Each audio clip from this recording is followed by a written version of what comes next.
Hi, my name is Lotte Brouwer and you are watching Violin Lounge TV. In this video I'm going to answer a question from Lisa. And she asks, how do I stay motivated to keep practicing? Any tips for productive and consistent practice sessions? Well, I like the following quote. If you're interested, you'll do what's convenient and you'll find an excuse. If you're committed, you'll find a way. In every day you can find maybe 15 minutes, maybe 10 minutes to practice. And to learn to play the violin beautifully, the most important thing is to practice consistently, to practice daily. So in the long run, what really matters is that Monday that you had traffic and you had a bad day at work and you were tired and you were a little ill, but you practiced anyway. Those days really matter. The days that you don't feel like it, but you do it anyway. Or the days that you have all these obligations and you just say no because the violin is important to you. Expressing yourself through music is important to you and makes the world really a better place. So you're not only doing it for yourself. That you say no and that you start practicing the violin. All these little moments will get you to where you want to be, wherever that is. Whether you want to give concerts or whether you just want to express yourself on your instrument at home, that really doesn't matter. So know that it's important and know that if you really stay on your game, then eventually you will get the results. Because I firmly believe that learning to play the violin beautifully is a learnable skill and that everybody can do this. I've got a violin school and a violin shop for over 10 years, so I've seen thousands of violinists.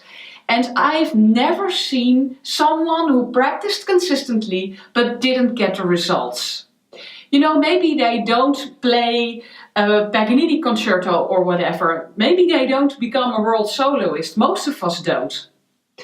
But I have never seen someone who didn't learn to play while he or she was doing everything together.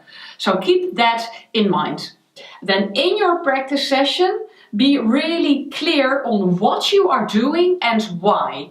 So don't practice on autopilot. That really doesn't help you. It doesn't matter that much how many hours you practice. What matters more is that you really do it daily and that you really practice with a goal, that you are your own teacher and that you correct yourself all the time.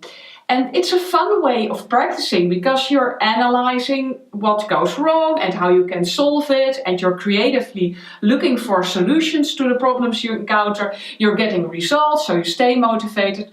So what I see with violin players, and I see a lot of violin players in my daily work, is that they are either on this train of practicing more, playing together with others, getting motivated, playing the music they love, and you know, that causes for more motivation. Or you don't really feel like it and then your violin is in its case for a couple of days and then you pick it up and nothing works and you're not really getting somewhere, and after some months you don't really notice the progress because you've practiced not enough or mindlessly or whatever.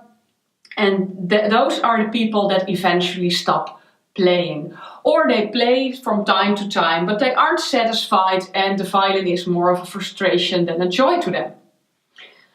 So, practice slowly, be your own teacher and practice daily.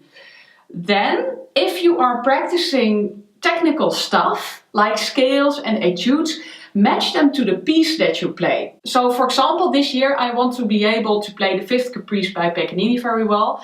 And then I do self-check exercises to improve my bowing technique. And of course I will practice saltato. And I'm not going to practice all kinds of different techniques that I'm currently not using in my repertoire. Of course, you must always improve everything about your violin playing, but your practice must be deliberate. So when you practice a scale, you want to improve your intonation in a certain scale. And, you know, let that match to the piece that you play. So if you play a piece in D minor, then play the D minor scale and don't just mindlessly play scale after scale in completely different keys. You can do that, but you really must also play it in the key that you have pieces in to support that. Because then from all these boring technical exercises, you actually get results. And in your repertoire, in the pieces you play, things become easier because you did that technical stuff. And then you're more motivated to do that technical stuff. So everything must have a purpose, and everything should be connected to each other. Also, etudes are made to teach you something. So when you're looking for an etude, really look for an etude in which you can find the technique that you struggle with in the pieces that you play.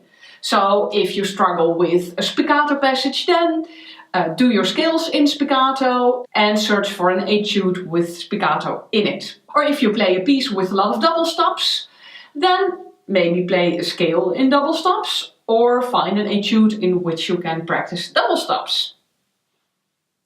I hope this is a clear answer to your question, Lisa, and to all of you, I would like to know if you have further questions on this topic, just let me know in the comments below. Also, if this video is useful to you, then just leave a comment on what tip or what quote is most useful to you. At Violin Lounge, I've got almost 300 free violin lessons for you, and I'm adding a new one every Wednesday. Subscribe for updates, and thanks so much for watching this video. I hope to see you in the next one. Bye bye! Oh, and start practicing now.